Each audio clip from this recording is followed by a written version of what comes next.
Hello students, आज हम notice writing का क्वेश्चन कैसे सॉल्व करना है उसके बारे में सीखेंगे। यह क्वेश्चन आपका क्वेश्चन नंबर 3 आएगा पेपर में और यह भी 4 मार्क्स का होगा। यह भी करना बहुत आसान है अगर आप ध्यान से एक बार इस वीडियो को देख लें और एक बार अपनी नोटबुक में इस क्वेश्चन की प्रैक्टिस कर लें।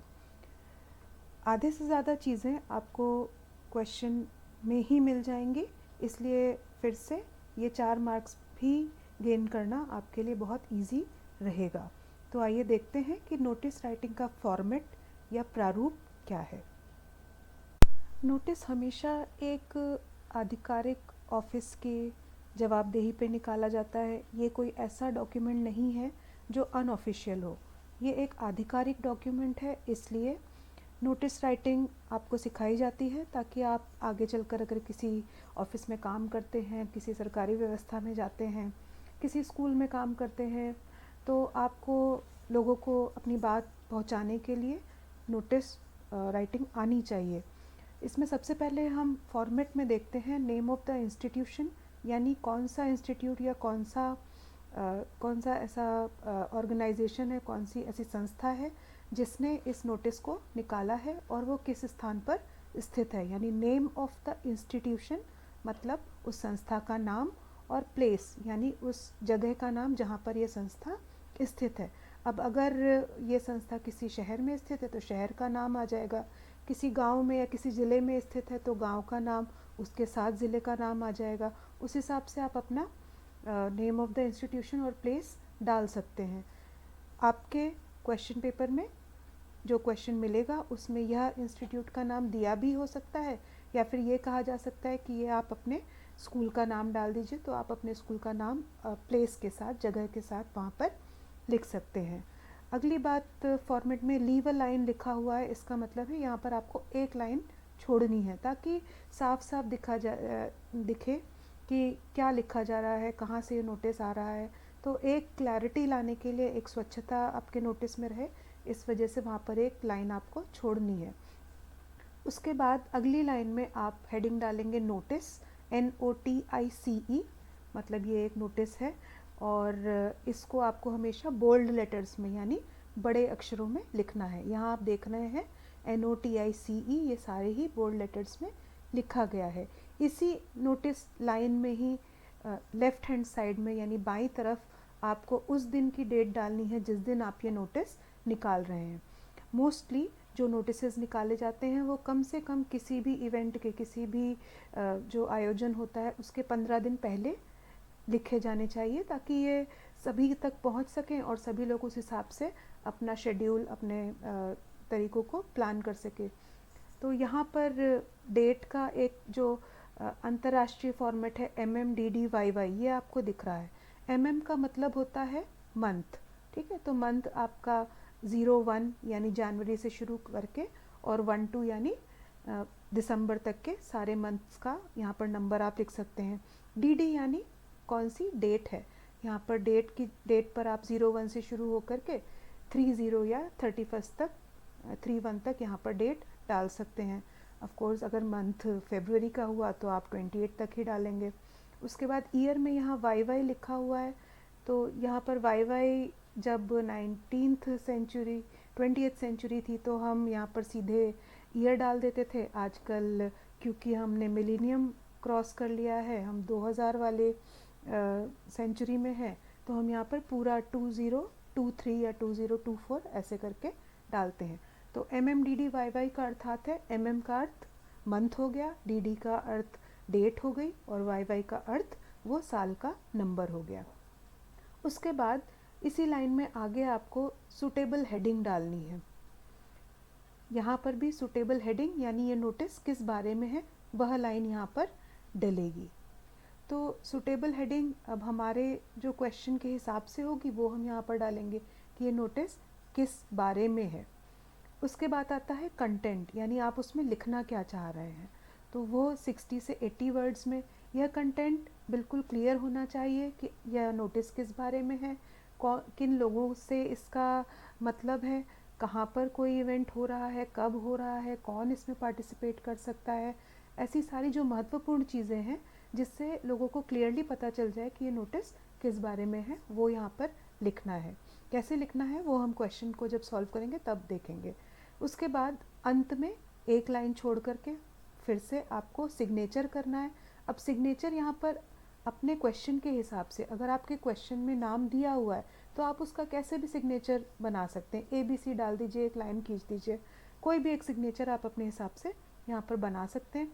सिग्नेचर करना हमेशा ऑफिशियल डॉक्यूमेंट्स में या आधिकारिक जो हमारे पत्र होते हैं उनमें ज़रूरी होता है, क्योंकि ये एक ऑथेंटिक हो जाता है डॉक्यूमेंट कि ये किसी ऑफिशियल की तरफ से या किसी अधिकारी की तरफ से या किसी संस्था की तरफ से आया है। उसके बाद हमेशा फुल नेम लिखा जाता है, आपका पूरा नाम लिखा जाता है, यानी आपका नेम और सरनेम दोनों चीज़ यहाँ पर आएगी। ये फुल नेम उसी व्यक्ति का होगा जो ये नोटिस इशू कर रहा है, तो वह नाम भी आपको आपके क्वेश्चन में मिल जाएगा। उसके बाद डेजिग्नेशन, डेजिग्नेशन यानी आपका पद क्या है, आप किस पोजीशन पर उस संस्था में काम कर रहे हैं, जिसके बिहाफ पर, जिसके हिसाब से आपने ये नोटिस को जारी किया है। तो डेजिग्नेशन यानी आपका पद वहाँ पर क्या है वो यहाँ पर लिखा जाएगा। आइए अब इस क्वेश्चन को देखते हैं जो इस बार के क्लास 12th के पेपर में आया था। You are Abraham John, the secretary of your school's science club. A science exhibition is being organized in your school. Write a notice for the school notice board inviting projects and models from the students. The exhibition is to be held on 28 February. ये आपको प्रश्न दिया हुआ है paper में। अब क्या क्या चीज़ें हमको इस प्रश्न से पता चल गई, जैसा कि नेक्स्ट लाइन में आप देखेंगे यहाँ पर लिखा गया है things we get from the question only, मतलब क्वेश्चन से ही आपको आधी से ज़्यादा चीज़ें मिल जाएंगी। क्या क्या मिल रहा है इसमें? Name of the institution, name of the institution में क्या लिखा गया है? योर स्कूल्स नेम और प्लेस, ठीक है। तो यहाँ पर आपको अपने स्कूल का नाम और प्लेस लिखना है। हेडिंग आप क्या डाल सकते हैं यहाँ पर? अब क्योंकि क्वेश्चन में कहा गया है कि a science exhibition is being organised, मतलब एक साइंस एग्जीबिशन का ऑर्गेनाइज किया जा रहा है आपके स्कूल में, तो हेडिंग क्या हो जाएगी? Science exhibition. ये नोटिस किस बारे में होगा? साइंस एग्जीबिशन की इंफॉर्मेशन देने के बारे में, उसकी सूचना देने के बारे में। व्हेन, कब है ये साइंस एग्जीबिशन? 28 फरवरी को है। अब आप ये डेट देख करके ही प्लान कर लीजिए कि आपको नोटिस किस दिन इश्यू होना है। जैसे कि मैंने पहले बताया था, कम से कम 15 दिन पहले की कोई भी एक डेट ले लीजिए और वो वहाँ पर आपके डेट वाली स्थान पर डाली जाएगी। उसके बाद वेयर है, अब कहाँ पर हो रहा है ये इवेंट? स्कूल में ही हो रहा है, उसके अलावा तो कुछ बताया नहीं गया कहाँ ऑर्गेनाइज करना है। तो स्कूल में, एट स्कूल भी आप लिख सकते हो, या फिर अगर आप स्कूल में आपका ग्राउंड हो जहाँ पर ऑर्गेनाइज किया जाना है साइंस एग्जीबिशन, आपका हॉल हो, एग्जीबिशन हॉल हो, या क्लासेस में ही ऑर्गेनाइज करना है, उस हिसाब से आप इस लाइन को बदल सकते हैं। तो ये आपके ऊपर डिपेंड करेगा। आप अगर सिंपली अगर एट स्कूल भी लिख देंगे तो भी वो सफिशिएंट रहेगा, वो काफ़ी रहेगा। हु कैन पार्टिसिपेट, यानी कौन इसमें पार्टिसिपेट कर सकते हैं। अब क्योंकि यहाँ पर कोई स्पेसिफिक क्लास या विशेष क्लास के लिए नहीं है, तो ऑल स्टूडेंट्स, सभी स्टूडेंट्स इसमें पार्टिसिपेट कर लेंगे, तो हम वो भी यहाँ पर लिख देंगे। व्हाट टू सबमिट, अब हमें इस एग्जीबिशन के लिए करना क्या है? तो इसमें लिखा हुआ था कि inviting projects and models, invite करना है, आप आमंत्रित कर रहे हैं प्रोजेक्ट्स को और मॉडल्स को स्टूडेंट्स से, ठीक है। तो क्या सबमिट करना है स्टूडेंट्स को या विद्यार्थियों को? तरह तरह के प्रोजेक्ट्स और मॉडल सबमिट करने हैं। उसके बाद हमें मिल जाता है फुल नेम। अब ये नोटिस कौन इशू कर रहा है? ये नोटिस अब्राहम जॉन नाम के व्यक्ति इशू कर रहा है, जो कि क्या है, उसका डेजिग्नेशन क्या है, उसका पद क्या है? वो सेक्रेटरी है अपने स्कूल के साइंस क्लब का। तो ये सारी चीज़ें हमको अपने क्वेश्चन में से ही मिल गई। अब आप क्या कर सकते हो, जब आपको पेपर मिले तो आप यहाँ पर अपने पेपर में ही निशान लगा सकते हो कि भाई ये हमारा फुल नेम है, ये यहाँ का डेजिग्नेशन है, इसको मैं हेडिंग बनाऊँगा, कहाँ पर हो रहा है, स्कूल है तो ये संस्था के नाम की जगह, नेम ऑफ द ऑर्गेनाइजेशन की जगह स्कूल का नाम आ जाएगा।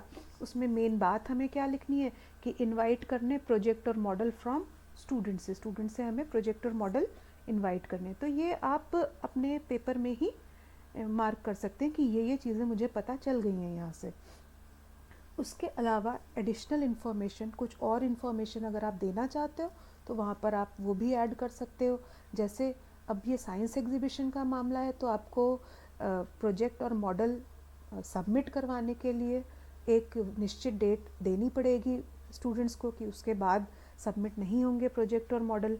इसके अलावा अगर किसी बच्चे को कोई इंक्वायरी करनी है, कोई उसका क्वेश्चन है, उसके दिमाग में कोई सवाल आता है तो वो किससे कांटेक्ट करे, वो भी आप एक एडिशनल इन्फॉर्मेशन दे दें।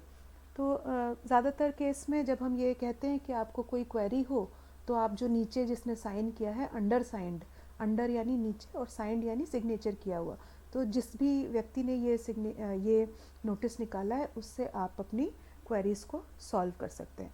तो इसमें आप देख रहे हो कि बहुत सारी चीज़ें आपको पूरे क्वेश्चन की आधे से ज़्यादा चीज़ें आपको क्वेश्चन में से ही मिल जाएंगी।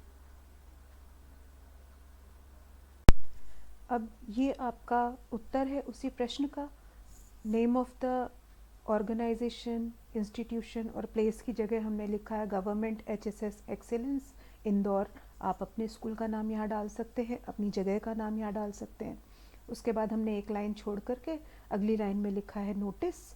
फिर हमने अगली लाइन में डेट लिखी है, क्योंकि ये नोटिस मैंने कहा था कि कम से कम 15 दिन पहले निकालना चाहिए। तो 02 मंथ यानी फरवरी का मंथ है, 14 तारीख है और 2023 इसकी ईयर है। उसके बाद उसी लाइन में आगे हमने ये नोटिस किस बारे में है, तो साइंस एग्जीबिशन के बारे में है, वो लिख दिया है। अब आते हैं कंटेंट पर। कंटेंट में हमने क्या क्या लिखा है। Our school is organising a science exhibition. हमारा स्कूल आयोजित कर रहा है एक क्या, साइंस एग्जीबिशन। कब कर रहा है, ऑन 28 फरवरी 2023। एट कहाँ कर रहा है, स्कूल एग्जीबिशन हॉल, ठीक है। उसका टाइम क्या है, फ्रॉम 10:30 AM टू 4 PM। तो ये टाइम आपने एडिशनल डाल दिया ताकि लोगों को क्लियर रहे कि ये एग्जीबिशन या ये प्रदर्शनी कितने से कितने बजे तक है। Students from class 6th to 12th can participate. Can यानी कर सकते हैं, पार्टिसिपेट यानी शामिल हो सकते हैं। तो स्टूडेंट्स, विद्यार्थी कहाँ से कहाँ तक, क्लास 6 से क्लास 12 तक के इसमें शामिल हो सकते हैं। अब करना क्या है आपको, all have to submit projects models on the theme. अब कोई ना कोई थीम तो एग्जीबिशन की होती है, प्रदर्शनी की होती है, तो उस थीम पर आपको प्रोजेक्ट्स और मॉडल्स सबमिट करने हैं। You can give your names to respective science teachers. यहाँ पर शब्द है, आप अपने नाम किसको दे सकते हैं, रेस्पेक्टिव साइंस टीचर्स को। ये रेस्पेक्टेड नहीं है, रेस्पेक्टिव है। रेस्पेक्टिव यानी आपके अपने क्लास की जो साइंस टीचर है, आपकी अपनी जो साइंस टीचर है, उनको आप अपने नाम दे सकते हैं। टिल कब तक दे सकते हैं, 14 तारीख को हमने नोटिस दिया है, तो आप 2 दिन दे दीजिए स्टूडेंट्स को सोचने के लिए। तो आप 16 तारीख तक, टिल 02/16/2023 तक आप अपने साइंस टीचर्स को अपने नाम दे सकते हैं। प्रोजेक्ट्स और models can be submitted by 02/24/2023, यानी एग्जीबिशन के 4 दिन पहले तक, 24 तारीख तक आप अपने मॉडल्स और प्रोजेक्ट्स को सबमिट कर सकते हैं। कैन बी सबमिटेड यानी सबमिट किए जा सकते हैं, उनको जमा किया जा सकता है। In case of any query, अगर आपको कोई क्वेरी है, अगर आपकी कोई जिज्ञासा है, प्लीज़ कॉन्टैक्ट अंडरसाइंड। यहाँ पर आप अंडरसाइंड यानी जिन्होंने नीचे हस्ताक्षर किए हैं उनको आप कॉन्टैक्ट कर सकते हैं। अब जैसा कि मैंने बताया था, उसके बाद आपको सिग्नेचर डाल देना है। अब अब्राहम जॉन अगर नाम है तो AJ करके आप उसको एक लाइन नीचे से खींच देंगे तो वो आपका सिग्नेचर बन जाएगा। तो AJ करके यहाँ सिग्नेचर डाल दीजिए। फुल नेम फिर हमने लिख लिया है अब्राहम जॉन, और उनका डेजिग्नेशन लिख दिया है सेक्रेटरी साइंस क्लब। अब एक सबसे ज़रूरी बात ये है कि इस पूरे नोटिस को आपको एक ब्लॉक में, या आपको चारों तरफ से इसका एक मार्जिन खींच देना है, उसको एक बॉक्स में रख देना है, ताकि वो नोटिस जब आपका बोर्ड पर चिपके तो वो साफ साफ सबको दिखाई पड़े। तो नोटिस को हमेशा एक बॉक्स के अंदर बंद कर दीजिएगा। इस तरीके से आप अगर ये सारी चीज़ें कर देते हैं तो 4 मार्क्स आसानी से आप इस क्वेश्चन में कर सकते हैं। तो एक कोई नोटिस राइटिंग का क्वेश्चन आज अपने आप से सॉल्व कर लिए, और देखिए इन ट्रिक्स को अपना करके, इन सारे स्टेप्स को अपना करके आप उसको कर पा रहे हैं या नहीं। Thank you.